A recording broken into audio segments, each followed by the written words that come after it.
नमस्कार विद्यार्थी मित्रांनो, माझे नाव Shrimati Suvarna Pandharinath Dhamane, MA SET, KTHM college Nashik, राज्यशास्त्र विभाग.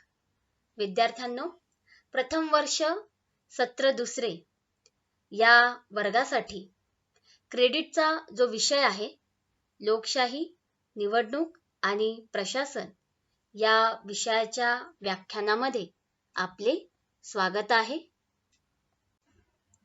आजच्या व्याख्यानामध्ये आपण भारतातील स्वातंत्र्योत्तर काळातील पंचायत राज याचा अभ्यास करणार आहोत. ब्रिटिशांच्या आगमनापर्यंत भारतीय समाज हा भारतावर झालेली अनेक आक्रमण, एकाधिकारशाही व्यवस्था, सामंतशाही, जाती व्यवस्था यासारख्या समस्येने गुरफटलेला होता. ब्रिटिशांच्या हस्तक्षेपामुळे आपली ग्रामीण अर्थव्यवस्था देखील कोलमडली होती. या परिस्थितीत आधुनिकतेतून आलेलं राजकीय आत्मभान आणि दुसऱ्या बाजूला आपली कोलमडलेली अर्थव्यवस्था यातून बाहेर पडण्यासाठी ग्राम पुनर्रचनेची गरज सरकारला महत्त्वाची वाटत होती. लोकशाहीकरणाचं उद्दिष्ट साध्य करायचं होतं आणि त्यासाठी ग्राम पुनर्रचनेचं साधन म्हणून पंचायत राज्याची कल्पना स्वीकारण्यात आली. राज्यघटनेच्या 7व्या परिशिष्टातील राज्य सूचीमध्ये स्थानिक स्वराज्य संस्थांचा समावेश करण्यात आला आहे. लोकशाही व्यवस्थेमध्येही सत्तेचं केंद्रीकरण न होऊ देता निर्णय प्रक्रियेतील लोकांचा सहभाग वाढावा म्हणून लोकशाही विकेंद्रीकरणाचं तत्व जे आहे ते आपण स्वीकारलेलं आहे. सत्तेचं विकेंद्रीकरण हे लोकशाही पद्धती व मूल्य याला प्रमाण मानून केलं तर ते शाश्वत होऊ शकतं आणि त्याच्यासाठी काही गोष्टींची आवश्यकता आहे. जसं की वेगवेगळ्या स्तरांवर लोकांना प्रतिनिधित्व करता आलं पाहिजे आणि या प्रतिनिधित्व करणाऱ्या लोकशाही शासन व्यवस्थेची स्थापना करणं तिथे आवश्यक आहे. या शासन संस्थांना अधिकार दिले गेले पाहिजेत. याशिवाय या शासन संस्थांमध्ये सर्वसामान्य लोकांचा सहभाग वाढला पाहिजे. शासनाच्या माध्यमातून जी काही निर्णय प्रक्रिया राबवली जाते त्याच्यामध्ये सुद्धा या सर्वसामान्य लोकांचा सहभाग जो आहे तो असावा. थोडक्यात काय तर लोकशाहीच्या यशासाठी राजकीय व्यवस्थेमध्ये सर्वसामान्यांना स्थान देणं ही मूलभूत आवश्यकता आहे. या अनुसरणाने त्याचे काही तात्विक अधिकार पण आहेत की आपण अशी अपेक्षा का करतो आहोत. पहिले तर आपली खेडी जी आहेत ती स्वयंपूर्ण असली पाहिजे. खेड्यांना स्वायत्तता दिली पाहिजे असे विचार मांडणारे महात्मा गांधी यांचा जो ग्राम स्वराज्याचा विचार होता हा स्थानिक शासनाचा तात्विक आधार राहिलेला आहे. भारतीय राज्यघटनेतील मार्गदर्शक तत्वांमध्ये ग्रामपंचायतीची तरतूद जी आहे ही स्वयंशासन निर्माण करण्याच्या प्रयत्नाचा आधार होते. आणि तिसरी बाब त्याच्यात आपल्या लक्षात येते की नियोजनबद्ध विकासासाठी पंचवार्षिक योजनांची आखणी केली व 5 वर्षाच्या कालावधीसाठी राज्याची आर्थिक उद्दिष्टे निश्चित करण्यात आली. अन्नधान्याच्या बाबतीत परावलंबित्व घालवण्यासाठी या नियोजन पद्धतीचा स्वीकार केला गेला. ही पंचवार्षिक योजना आणि समुदाय विकास योजना या स्थानिक स्वराज्य संस्थांच्या मजबूतीसाठी प्रेरक ठरल्या. परंतु या कार्यक्रमांच्या माध्यमातून आपण पाहिजे त्या प्रमाणामध्ये उद्दिष्ट साध्य करू शकलो नाही. म्हणूनच पुढे जाऊन बलवंतराय मेहता समिती, अशोक मेहता समिती, GVK राव समिती, LM सिंघवी समिती या समितींच्या माध्यमातून विविध शिफारशी ज्या आहेत त्या सुचवल्या गेल्या आणि त्याच्याच पुढे जाऊन आपण 64वे जी घटना दुरुस्ती आहे त्याचं विधेयक 1989 साली लोकसभेमध्ये मांडलं होतं आणि पुढे जाऊन 1992 साली 73वी आणि 74वी घटना दुरुस्ती जी आहे ती आपण घडवून आणली.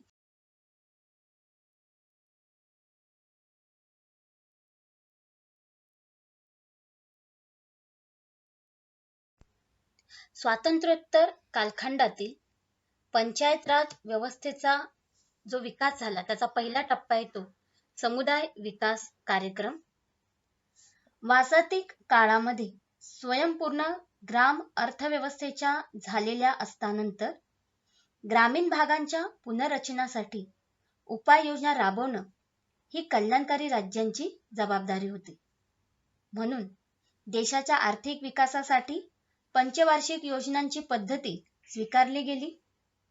त्यावेळी भारतात 82.7% लोक ग्रामीण भागात वास्तव्य करत होते. या ग्रामीण भागांचं मागासलेपण दूर करणं आणि त्यासाठी विविध योजना राबवणं आवश्यक होतं. 2 ऑक्टोबर 1952 साली महात्मा गांधी जयंतीपासून संपूर्ण भारतभर समुदाय विकास कार्यक्रम लागू करण्यात आला. ग्रामीण समाजाचा सर्वांगीण विकास घडवून आणण्यासाठी राबवलेला उपक्रम म्हणजेच समुदाय विकास कार्यक्रम समजला जातो. समुदाय विकास योजनेची काही मूलभूत उद्दिष्टे आहेत. ग्रामीण विकास योजनेत स्थानिक जनतेला सहभागी करून घेणं, ग्रामीण समाजाच्या आर्थिक, सामाजिक व सांस्कृतिक विकासासाठी स्थानिक संसाधनांची उभारणी करणं, ग्रामीण जनतेचं जीवनमान सुधारणं, त्यांच्या मानसिकतेमध्ये परिवर्तन घडवून आणणं, स्थानिक लोकांना राजकीय सहभागाच्या संधी उपलब्ध करून देणं, त्यांच्यामध्ये नेतृत्व विकसित करणं. या योजनांद्वारे शेतीचा विकास, शिक्षण प्रसार, दळणवळणाच्या साधनांचा विकास, रोजगार निर्मिती, आरोग्याविषयीच्या सोयी, व्यवसायासंबंधीचे प्रशिक्षण, गृहनिर्माण, समाज कल्याण यासारख्या पायाभूत सुविधा उपलब्ध करून देण्याचा प्रयत्न केला गेला. या योजनेच्या अंमलबजावणीसाठी केंद्र, राज्य, जिल्हा, विकास गट, ग्राम अशा 5 स्तरांवर प्रशासकीय यंत्रणा निर्माण करण्यात आल्या होत्या. सुरुवातीला प्रायोगिक स्वरूपात मर्यादित क्षेत्रासाठी हा उपक्रम राबवला गेला. त्यानंतर त्याची व्याप्ती वाढवली गेली. ग्रामीण समाज विकासासाठीच हा कार्यक्रम राष्ट्रीय विस्तार सेवा जो आहे हा कार्यक्रम 1953 साली सुरू करण्यात आला. पुढील टप्प्यात हा कार्यक्रम कार्यान्वित झाला. याच्यामध्ये राष्ट्रीय विस्तार गट, जोमदार विकास गट आणि जोमदार विकासोत्तर गट अशा पद्धतीने त्याचं कार्य घडून आलं. मात्र याला ग्रामीण जनतेचं सहकार्य मिळू शकले नाही. लोकांना सहभागी करून घेण्याचं उद्दिष्ट असलं तरी योजना फक्त शासकीय पातळीवरच मर्यादित राहिली. अंमलबजावणीची जबाबदारी नोकरशाहीवरच पडल्यामुळे नोकरशाहीच्या मर्यादा योजनेवरही पडल्या. ग्रामीण जनतेत आकर्षित आणि सहभागी करून घेण्यात अपयश आले. या मर्यादांमुळेच या योजनेस अपेक्षित यश मिळू शकले नाही. मागील योजनांना स्थानिक लोकांचा अपेक्षित प्रतिसाद मिळाला नाही. परिणामी ह्या योजना यशस्वी झाल्या नाही. या सर्व योजनांचा आढावात्मक अभ्यास करण्यासाठी आणि लोकशाही विकेंद्रीकरणासाठी 1957 साली बलवंतराय मेहता यांच्या अध्यक्षतेखाली एक अभ्यास गट नेमण्यात आला. या समितीने समुदाय विकास कार्यक्रमाचं मूल्यमापन केले आणि स्थानिक स्वराज्य संस्थांसंदर्भात शिफारशी सुचवल्या, ज्या आजच्या स्थानिक स्वराज्य संस्थांचे आधारस्तंभ ठरले आहेत. मेहता समितीने आपल्या अहवालात वरील योजनेच्या मर्यादेसंदर्भात नेतृत्व क्षमतेला आवाहन केले होते आणि आपल्या शिफारशी सादर केल्या होत्या. या शिफारशी बलवंतराय मेहता समिती यांनी 24 नोव्हेंबर 1957 रोजी सादर केलेल्या अहवालामध्ये सुचवल्या होत्या. त्या पुढील प्रमाणे आहेत.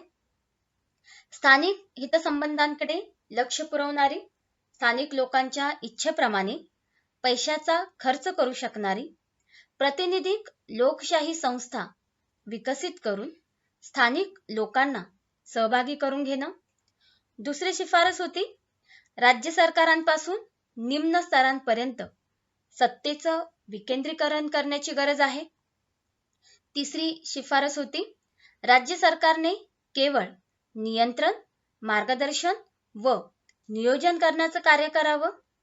चौथी शिफारस होती आवश्यकतेनुसार या संस्थांना अधिक पैसा उपलब्ध करून द्यावा. त्याच्यानंतर पुढची शिफारस होती की पंचायत राज संस्थेचे स्वायत्त स्वरूप आणि निर्वाचित प्रतिनिधित्व या दोन गोष्टींवर भर दिला पाहिजे. कनिष्ठ स्तरावर ग्रामपंचायत व मध्य स्तरावर पंचायत समिती आणि वरिष्ठ स्तरांवर जिल्हा परिषद अशी त्रिस्तरीय पंचायत राज्य यंत्रणा असावी, अशी ही शिफारस मेहता समितीने केली. जिल्हा हे विकासाचं मोठे कार्यक्षेत्र तर खेडे हे विकासाचे छोटे कार्यक्षेत्र असेल. स्थानिक शासनाचा प्रमुख दर्जा पंचायत समितीला असेल, कारण पंचायत समिती दोन्हींचा समन्वय साधणारी प्रभावी घटक म्हणून कार्य करेल. 12 जानेवारी 1958 रोजी राष्ट्रीय विकास परिषदेच्या बैठकीत बलवंतराय मेहता समितीने केलेल्या शिफारशींना मान्यता देण्यात आली. परंतु या शिफारसी सर्व राज्यांवर न लादता त्या राज्यातील स्थानिक परिस्थिती लक्षात घेऊन तेथील संरचना ठरवण्याचा अधिकार घटक राज्यांना देण्यात आला. 2 ऑक्टोबर 1958 रोजी राजस्थान आणि 1 नोव्हेंबर 1958 रोजी आंध्र प्रदेश या राज्यांनी पंचायत राज्य व्यवस्थेची स्थापना केली. भारतातील आणीबाणी संपुष्टात आल्यानंतर 1977 साली केंद्र शासनात बिगर काँग्रेसी सरकार सत्तेवर आले होते. जनता सरकारमध्ये अनेक नेते गांधीवादी विचारांच्या प्रभावाखाली होते. म्हणून त्यांनी लोकशाही विकेंद्रीकरणाला प्राधान्य देण्याचं धोरण स्वीकारले. पंचायत राज्य व्यवस्थेच्या सक्षमीकरणासाठी तिचा अभ्यास करण्याच्या उद्देशाने डिसेंबर 1977 मध्ये अशोक मेहता यांच्या अध्यक्षतेखाली समिती नेमली गेली. या समितीने 1978 साली ऑगस्ट महिन्यात आपला अहवाल सादर केला. या समितीने केलेल्या शिफारशी पुढील प्रमाणे आहेत. पहिली शिफारस होती की त्रिस्तरीय पंचायत व्यवस्थेऐवजी द्विस्तरीय पंचायत असावी. जिल्हा स्तरावर जिल्हा परिषद आणि त्यानंतर 15 ते 20 हजार लोकसंख्येच्या काही खेड्यांची मंडल पंचायत असावी. पंचायत राज व्यवस्थेची कार्यकारी संस्था जिल्हा परिषद असेल. तिच्यावर नियोजनाची जबाबदारी सोपवण्यात यावी व पंचायत राज व्यवस्थेला कर बसवण्याचा अधिकार द्यावा. पंचायत राज संस्थांच्या निवडणुकांमध्ये राजकीय पक्षांना अधिकृत सहभागाची संधी द्यावी. या निवडणुका पक्षीय पातळीवरून लढल्या जाव्यात. नियमित लेखापरीक्षणासाठी जिल्हा स्तरावर समिती नेमली जावी. कार्यकाळ पूर्ण होण्याअगोदर स्थानिक स्वराज्य संस्था बरखास्त करू नये. तसे करावे लागल्यास 6 महिन्याच्या आत निवडणुका घेतल्या जाव्यात. राज्याच्या मुख्य निर्वाचन अधिकाऱ्याने निवडणुका घ्याव्यात. पंचायत राज्याच्या कारभारासाठी त्यांच्या नियंत्रणासाठी राज्याच्या मंत्रिमंडळावर पंचायत राज संस्थांसाठी मंत्र्यांची नियुक्ती करावी. न्यायपंचायती विकास पंचायतीपासून वेगळ्या करून न्यायपंचायतीच्या प्रमुखपदी न्यायाधीशांची नियुक्ती करण्यात यावी. अनुसूचित जाती व अनुसूचित जमातींसाठी लोकसंख्येच्या प्रमाणात राखीव जागा ठेवाव्यात. पंचायत राज संस्थेतील लोकसहभाग वाढीसाठी स्वयंसेवी संघटनांनी महत्त्वाची भूमिका बजावावी. या समितीने वरील शिफारशींमध्ये द्विस्तरीय पंचायत राज संस्था व्यवस्था, राजकीय पक्षांचा सहभाग, स्वतंत्र मंत्र्यांची नियुक्ती इत्यादी महत्त्वपूर्ण शिफारशी सुचवल्या होत्या. मात्र त्यांच्या अंमलबजावणीसाठी जनता पक्षाला अवधी मिळाला नाही. वर्षभरातच सरकार कोसळले. मात्र काही राज्य सरकारांनी या समितींच्या शिफारशींचा स्वीकार केल्याचं दिसून येतं. 1985 साली GVK राव यांच्या अध्यक्षतेखाली नियोजन आयोगाने समिती नेमली होती. या समितीने 1986 मध्ये आपला अहवाल सादर केला. विकास प्रक्रियेचं नोकरशाहीकरण होत असल्यामुळे जनतेचा प्रतिसाद मिळत नाही आणि म्हणूनच विकास प्रशासनाचं लोकशाहीकरण होणे आवश्यक आहे, असा उल्लेख या समितीने आपल्या अहवालामध्ये केला आहे. या समितीने सुचवलेल्या शिफारशी पुढीलप्रमाणे आहेत. पंचायत राज व्यवस्थेत जिल्हा परिषदेस महत्त्वाचं स्थान असावं. ग्रामविकास कार्यक्रमाच्या यशात पंचायत राज संस्थांची भूमिका महत्त्वाची असते. म्हणून नियोजन, अंमलबजावणी व नियंत्रण या बाबतीतील महत्त्वाचे अधिकार पंचायत राज संस्थांनाच दिले जावेत. जिल्हा पातळीवर जिल्हा विकास आयुक्त पद निर्माण करून त्यांच्याकडे मुख्य कार्यकारी अधिकारी म्हणून जबाबदारी सोपवली जावी. राज्य संस्थांची कामे पंचायत राज संस्थांकडे हस्तांतरित केली जावीत. पंचायत राज संस्थांच्या निवडणुका नियमित घेतल्या जाव्यात इत्यादी शिफारशी या आयोगाने केल्या आहेत. पुढची समिती आहे LM सिंघवी समिती. पंचायत राज संस्थांची तत्कालीन स्थिती, वाटचाल आणि विकास कार्यातील त्यांची भूमिका यांचा अभ्यास करण्यासाठी आणि त्यांच्या सक्षमीकरणासाठी 1986च्या जून महिन्यात राजीव गांधी सरकारने LM सिंघवी यांच्या अध्यक्षतेखाली समिती नियुक्त केली. या समितीच्या माध्यमातून ज्या शिफारशी सुचवण्यात आल्या त्या पुढीलप्रमाणे आहेत. पंचायत राज संस्थांना घटनात्मक दर्जा देण्यात यावा आणि त्यासाठी राज्यघटनेत स्वतंत्र प्रकरण समाविष्ट करावे.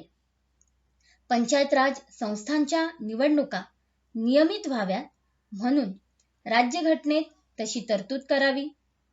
ग्रामपंचायतीच्या सक्षमीकरणासाठी गावांची पुनर्रचना करणं आणि त्यांना उत्पन्नाचे मार्ग उपलब्ध करून देणे. खेड्यांसाठी न्यायपंचायतीची स्थापना करावी आणि पंचायत राज व्यवस्थेसंदर्भातील वादाची सोडवणूक करणे किंवा न्यायनिवाडा करण्यासाठी न्यायालयीन न्यायासनाची स्थापना करण्यात यावी.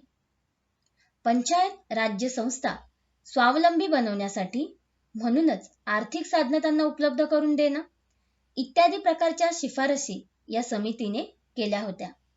या समितीची महत्त्वपूर्ण व इतर समित्यांपेक्षा वेगळी शिफारस म्हणजे पंचायत राज संस्थांना घटनात्मक दर्जा देणे ही होय. LM सिंघवी समितीच्या शिफारशीनुसार राजीव गांधी सरकारने पंचायत राज संस्थांना घटनात्मक दर्जा देण्याचा प्रयत्न केला. त्यानुसार जुलै 1989 मध्ये 64वे घटनादुरुस्ती विधेयक लोकसभेत मांडले गेले. ऑगस्ट 1989 मध्ये लोकसभेने ते संमत केले. मात्र राजीव गांधी सरकारचे लोकसभेत बहुमत नव्हते. राज्यसभेने विधेयक नाकारल्यामुळे विधेयक मंजूर होऊ शकले नाही.